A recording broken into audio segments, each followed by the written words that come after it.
Now, the conference has in its title Balanced Growth, and we are currently working on issues related to boom and bust and microfinance. So clearly what we had in the last 10 years, we didn't have balanced growth, but microfinance was joining the familiar boom and bust pattern which we have seen also in the traditional banking sector.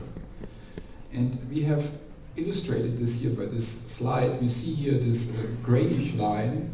This is average credit growth in about 47 countries in the microfinance sector from 2004 to 2009. You see this strong boom, credit growth on average 45% in 2007, then dropping to about 20% in the 2008, and then rising again to a bit 30% in 2009. And then you have this bold line. That's in the same countries credit growth in the traditional banking sector.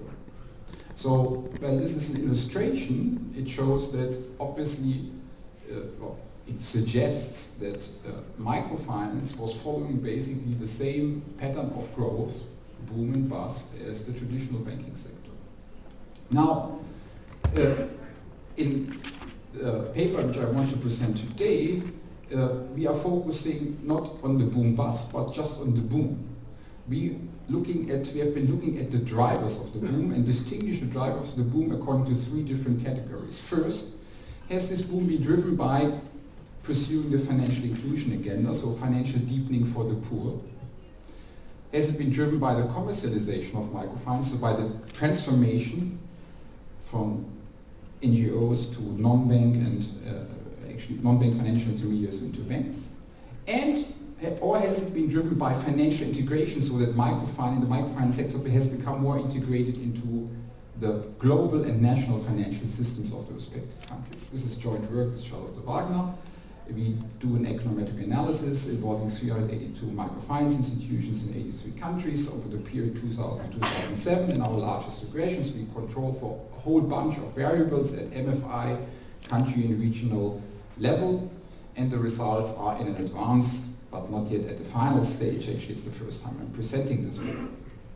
Now, since we are not in an academic discussion, I spare you the tables with all these nice 3 stars indicating significance, but I just give you the results in a nutshell. Has there been financial deepening for the poor? You get an answer, yes. Credit growth by MFIs is positively associated with larger remittances as a percentage of GDP to the country. So countries which receive more remittances have higher credit growth, indicating, since remittances are received in those countries which are poor, that we see stronger growth. Where we have a higher level of restrictions of economic activity, so there where the informal sector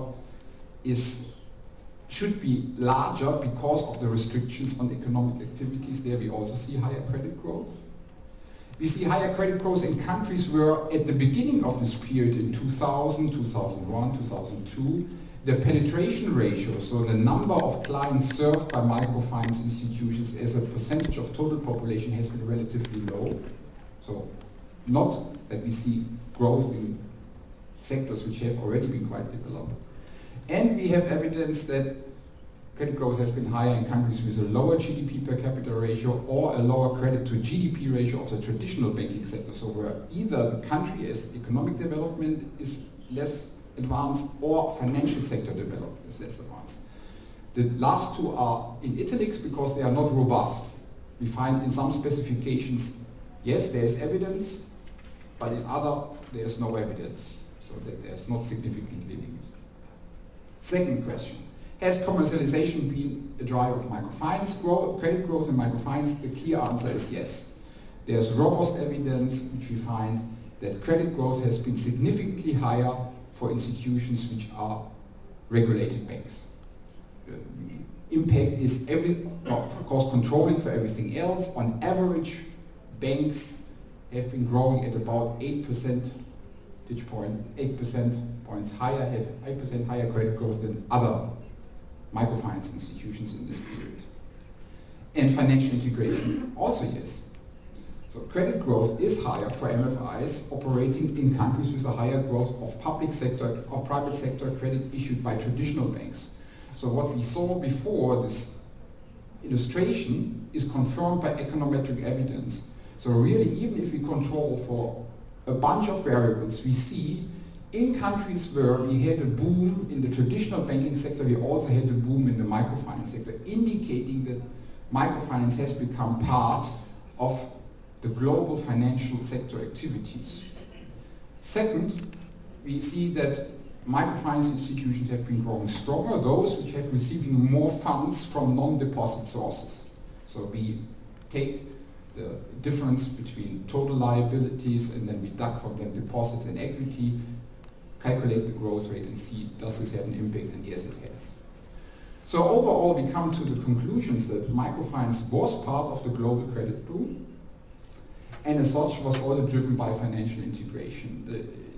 In our view, the times where microfinance is, so to say, the island separated from the traditional banking sector, which we have seen maybe in the emerging market crisis in the 1990s, this seems to be over.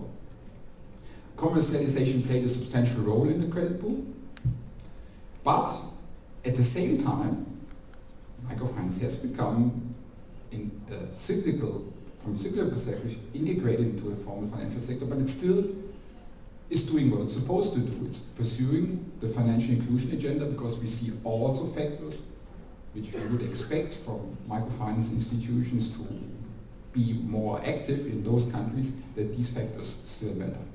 Thank you very much for your attention.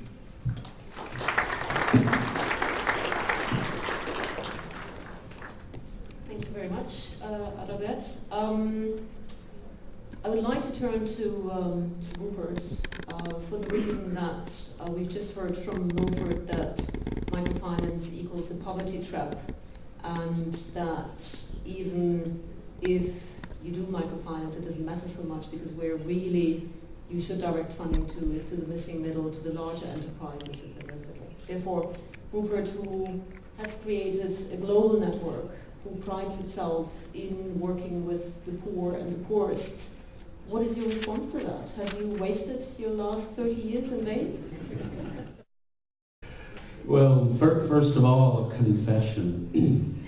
It said in my bio I'm an agricultural economist, but I'm actually a recovering economist. It's taken me 30 years to break free from neoclassical theory. So, I found myself, as you were talking, Milford, I actually agree with a lot of what you have said, but then I also found myself, when you talked about your conclusions, I said, what? Where did that come from? Example, you mentioned, it's a big problem, there's many saturated markets, you can only have so many people who sell vegetables or are weavers or whatever. I completely agree with you. And my own take on that, and I've been laboring in this vineyard almost 40 years now, when we went out and we made those first microloans, in my case in the highlands of Guatemala, to maize and bean growers, we made $50 loans in the form of fertilizer. Even that small amount, because the land was so depleted, had an immediate and dramatic impact on the yields. And there were amazing improvements in the family's ability to feed itself, to have a marketable surplus. In most cases, by the time the loan was due, even though it was a lump payment, they'd already paid it off because they had other sources of income from the family, day labor and so forth. So, and when we organized FINCA 10 years later with John Hatch, there was absolutely no question that we were having a dramatic impact with these small loans, primarily because we were replacing loan shark credit, which was at the rate of 5 or even 10% a day. So you can imagine when you come in with a FINCA loan at 3% a month, what is the immediate impact on the cash flow of those families?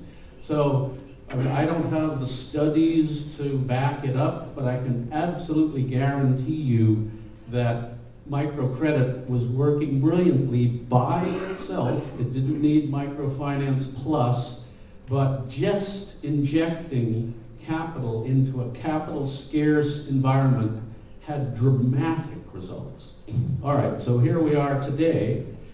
Instead of Yunus in Bangladesh doing his experiment, and FINCA and Acción in Latin America, and practically nobody in Africa working in it, now there are over 10,000 practitioners, there are over 100 million clients, and is capital cheap anymore? Is capital scarce anymore? Of course not.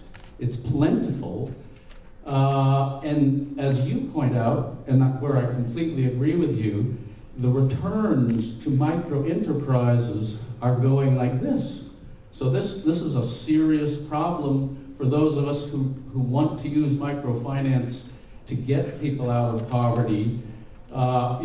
We can't forever be expanding the pool of micro entrepreneurs who are all engaged in the same activities with clearly diminishing returns. All right, so what is the answer? Do away with microfinance? Well, that's where I said, what? I said, no. I mean, why would we put these people back into the hands of the loan sharks so they can pay 5% a month, a day again? Why would we do that? That makes no sense to me.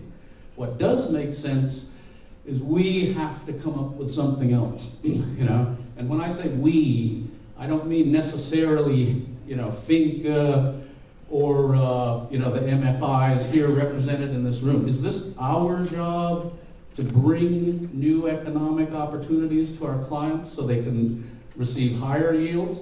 Some of us would say, no, we're a financial institution.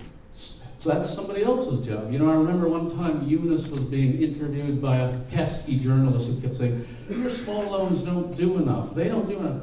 And he got exasperated and said, we can't do everything, And now he's being attacked by the government of Bangladesh. If I were him, I'd say, well, what have you done to create employment in this country? What have you done to build wealth at the bottom of the pyramid?